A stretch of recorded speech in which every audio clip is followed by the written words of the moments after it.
Իսկ տոները դրանք տարվա մեջ մարդու հոգում, մտքի վրա եւ մարմնի վրա դրանք կնիքներ են։ Այդ կնիքը եթե կեղծ է, եթե չի իմաստաբանում ինչ է այդ կնիքը, հետեւաբար դրանք կրում են պայմանական հատկանիշ եւ մարդը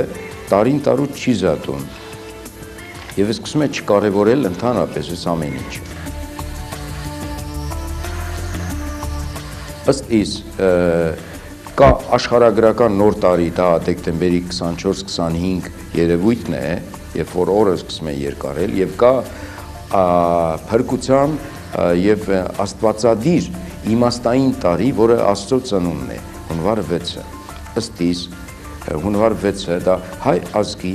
եւ ընդհանրապես հողագնդի վրա երևույթ է կատարել Աստված ապրել է մարդու հետ, դա ավելի մեծ երևույթ հատկանշող, որպես նոր տարվա սկիզբ չի կարող լինել, քան հունվար 6-ը։ Ուրեմն պատմական դիտարկումները ինչի համար էին, որպեսզի կարևորենք մերօրյա տոնակատարության դերը եւ դրանց տանք շատ կարևոր խնդիր ու դեր։ Ուրեմն երբ որ դիտարկում ենք հայ ազգի, կոնկրետ հայ ազգի տոնացույցերը, որոնք են դրանք խառնածին են, խառնված են եւ որակապես օրինակ Սուրբ Ծնունդը նշվում է ոչ թե Աստծո ծննդյան, այսինքն տոնը, Սուրբ Ծննդյան տոնը վերածվել ավանդույթի։ Դա ոչ թե երբ որ Սուրբ Ծնունդը դա կենսակերպի օրենքների հիշատակման, աստվածադիր օրենքների հիշեցման եւ դրանց շեղումների դիտարկման տոն պետք է լինի եւ զգոնացնող, զգուշացնող, ընդհանրապես եւ հայ ազգին եւ յուրաքանչյուր մարդ արարածի հողագնդի վրա։ Ըստ իս հայ ազգի համար տոները արտառոց կարևոր են, որպես պատմական կնիկ, որպես հոգեկերտվածքի, որպես կենաց ծառի, այսինքն կյանքի ծառի բնի վրա դրվող դրոշներ, դրանք արտառոց կարևոր են, դրանք որոշիչ են, դրանք ուղենշելու, կարգավերելու, կյանքի նկատմամբ սկզբունքները պահպանելու դերակատարում ունեն։ Օրինակ, ըստ իս մեծագույն տոն պետք է լինի Քրիստոսի ծնունդը, որպես նոր տարի նշելու եւ դա պարտավորեցնող երևույթ, որպես բոլորի համար յուրաքանչյուրին ապրեցնելու,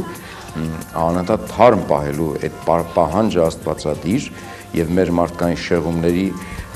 հանդեպ ուշադիր լինելը, համարժեք, համարյա թե համարժեք տոն պետք է լինի յուրաքանչյուր հայի համար, անկախ իր որտեղ լինելու հողագնդի վրա, Մեսրոպ Մաշտոցի գրերի հայտնության, աշխարհ հայտնության օրը, որը տոնվում է իմասնավորի, որպես ինչ-որ մի մասնավոր դեպք, երբ որ դա տեզերական կարևորման բան է կատարվել։ Այսինքն հայ մարդու համար տոները պարտավորեցնող են, որովհետև դա միայն տոն չի իր համար, դա տոն է ընդհանրապես համայն մարդկության համար արժեքային համակարգի տիրույթում եւ յուրաքանչյուր հայ մարդ, հայ երեխա, հայ կին, այսինքն բոլորը տոները այնպես պետք է նշեն Սուրբ Ծնունդը եւ գրերի աշխարհայտնության հայոց այբենի, ասենք, տրվելու է այդ օրը, որպես աստվածատուր երևույթ, որպես աստված մարդ ուղիղ զրույցի արդյունք, արգասիկ, եւ որպես աստվածատուր գանձ, որի մեջ կան Աստծո տրված բոլոր աստվածադիր օրենքները։ Տոները վերածել պայմանականության, տոները վերածել կուշտ հացկերույթի, այսինքն որկորի տոնի, վերածել փոքր երեխու աչքերով նայելով խոզի բդերի պրոպագանդման, ասենք քարոզման ինչ-որ երևույթի, դա նշանակում է, որ մեր կենցաղում տոները ձեռք են բերել եւ ձեռք են բերում անցումային, պայմանական, կենսաբանական արժեք։ Ըստ իս հայ ազգը պետք է պատմականորեն տոնի եւ նշի իմաստը հայ-բելյան հաղթանակի պատմականորեն, այսինքն այն երևույթները, որոնք ներկա հայ մարդու համար որ կանք եւ որակ են կազմում դեռևս մերօրյա որակների առումով, այն իրադարձությունները, որոնք հիմք են հանդիսացել այդ արժեքների, դրանք պարտադիր պետք է վերածվեն տոների։ Անկախ նրանից դա հեթանոս դավանանքի տոներ են, թե քրիստոնյա, դրանք պետք է իմաստաբանվեն եւ հատկանշվեն որպես տոն։